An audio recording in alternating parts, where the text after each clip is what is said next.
सनातन संस्कृति रे गाय को आम माँ रूपे पूजा करूँ किंतु आजर स्वार्थपर समाज एत निष्ठुर हो उठी गोमाता को विपद संकुल अवस्था को ठेली देवाई पछाई उठेनि। सहरांचल लोक मैंने गोमाता ठारू क्षीर पाइबा पर्यंत ताको रखि था। क्षीर पाइबा परे ताको किछि मात्र खाद्य दे बुलावाई बाहर को छाड़ी दियंती, जहाद्वारा गोमाता बुलवा समय रास्ता कड़े गदा होइथिबा जरी को खाई दिए, जहाद्वारा गोमातार जीवन प्रति विपद सृष्टि हो जाए।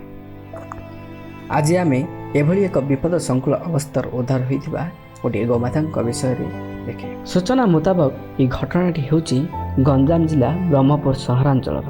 सहर एक मुख्य रास्तार गोमाताटी पड़ी छटपट होउथिबा देखि लोक माने गंजाम जिला पशु चिकित्सा अधिकारी डॉक्टर मनोरंजन कुमार साहू को खबर देइथिले। पशु चिकित्सालय कर्मचारी माने आसी घटनास्थल गोमाता को उद्धार करी पशु चिकित्सालय को स्थानांतरित करथिले। सेठी चिकित्सा बेले जना पड़िला गोमातांकर पेट जंत्रणा होउछि।